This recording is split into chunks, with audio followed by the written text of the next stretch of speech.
कभी आपने गौर किया है कि कुरान करीम जो हिदायत की किताब है, जो इंसान को अंधेरों से निकाल कर रोशनी में लाती है, इसी कुरान की कुछ सूरतें ऐसे हरूफ से शुरू होती हैं जो बज़ाहिर कोई मानी नहीं रखते।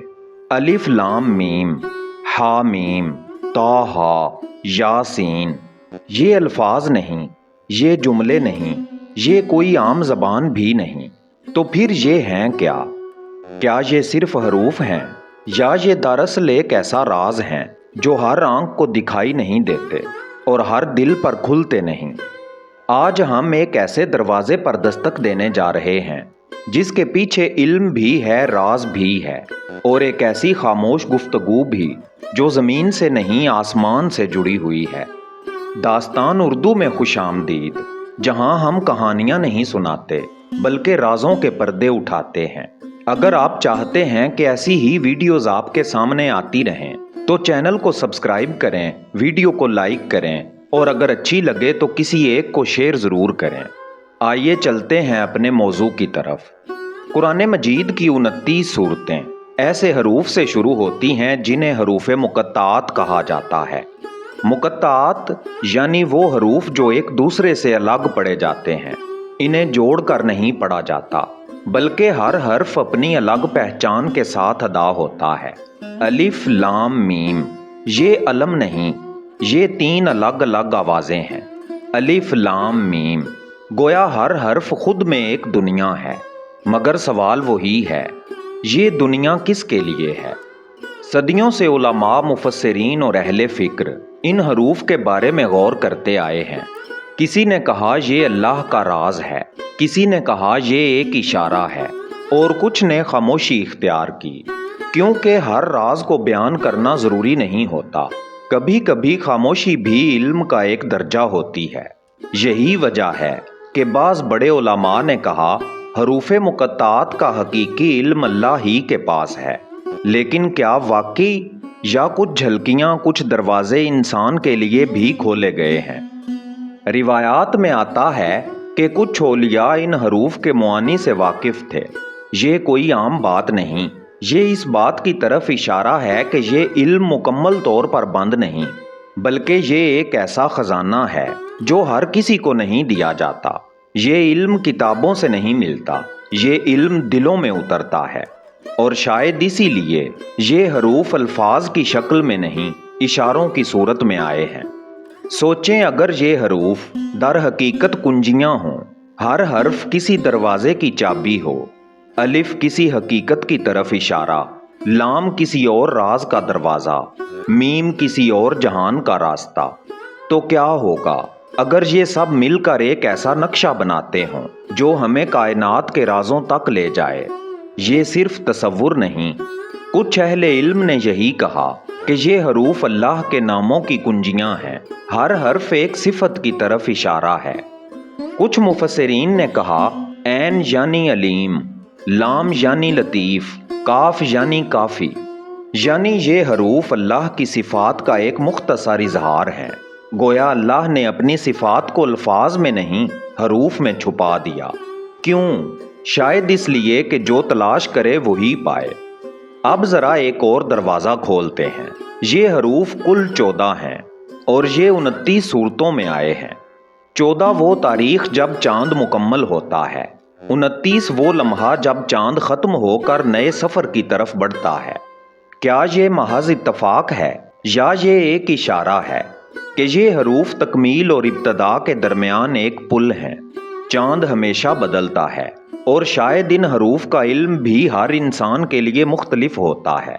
14 का अदद 14 मासूमीन की तरफ भी इशारा है, लेकिन ये राज हैं और राज अगर खुल जाए तो राज नहीं रहता, ये सिर्फ चुने हुए दिलों पर खुलता है। कुरान करीम ने बार बार कहा अगर तुम्हें शक है तो इस जैसा कलाम बना कर दिखाओ, और हैरत की बात ये चैलेंज इन्हीं हरूफ के साथ दिया गया, यानी वही हरूफ जो अरबी ज़बान का हिस्सा थे, वही हरूफ जिन्हें सब जानते थे मगर कोई इन जैसा कलाम ना बना सका। तो क्या ये हरूफ मोजज़े का हिस्सा हैं? क्या ये इस बात का ऐलान है कि देखो मवाद तुम्हारे पास भी है मगर कलाम सिर्फ हमारा है? عربوں کے ہاں اشاروں میں بات کرنا ایک فن تھا، مگر قرآن کریم نے اس فن کو ایک نئی بلندی دی۔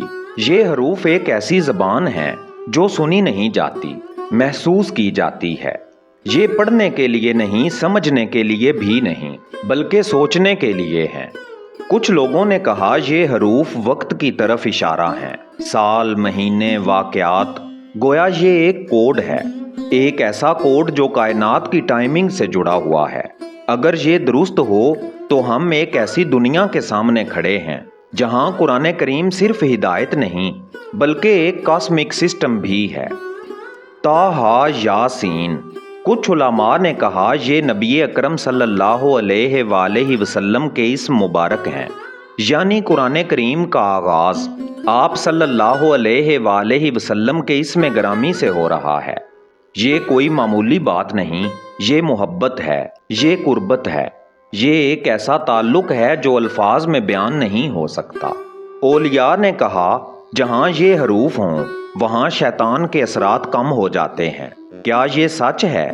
ہم نہیں جانتے، مگر ایک بات ضرور ہے، یہ حروف دل پر اثر کرتے ہیں۔ ان میں ایک کیفیت ہے، ایک سکون ہے، ایک خاموش طاقت ہے۔ یہ تمام آراء ایک دوسرے سے مختلف ہیں، مگر یہ اختلاف کمزوری نہیں، یہ وسعت ہے۔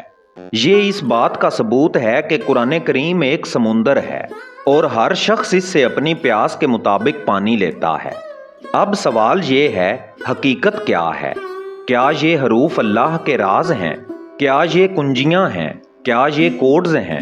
یا یہ سب کچھ ہیں؟ شاید حقیقت یہ ہے کہ یہ حروف انسان کو سوچنے کے لیے دیے گئے ہیں، سمجھنے کے لیے نہیں۔ یہ ہمیں یاد دلاتے ہیں کہ علم ایک حد ہے اور اس حد کے بعد خاموشی شروع ہو جاتی ہے۔ جب اگلی بار آپ قرآن کریم کھولیں اور آپ کے سامنے آئے الف لام میم تو رک جائیں، جلدی نہ کریں، سوچیں۔ یہ صرف حروف نہیں، یہ ایک دروازہ ہے۔ سوال یہ نہیں کہ اس کے پیچھے کیا ہے، سوال یہ ہے کیا آپ اس دروازے کو کھولنے کے لیے تیار ہیں؟ آئیں اس علم کے سفر کو ایک دعا کے ساتھ مکمل کرتے ہیں۔ اے اللہ ہمیں قرآن کریم کو صرف پڑھنے والا نہیں بلکہ اسے سمجھنے والا بنا دے۔ اے رب کریم ہمیں ان رازوں کی حقیقت عطا فرما جو ہمارے ایمان کو مضبوط کریں اور ہمارے دلوں کو تیرے قریب لے آئیں۔ یا اللہ اگر یہ علم ہمارے لیے بہتر ہے تو ہمیں اس میں سے وہ عطا فرما جو ہمارے لیے ہدایت بن جائے، اور اگر اس میں کوئی ایسی بات ہے جو ہمارے فہم سے باہر ہے تو ہمیں اپنی رضا پر راضی رہنے والا بنا دے۔ اے اللہ ہمارے دلوں کو نور قرآن سے روشن فرما اور ہمیں ان لوگوں میں شامل فرما جو سن کر بہترین بات کو اختیار کرتے ہیں۔ آمین یا رب العالمین۔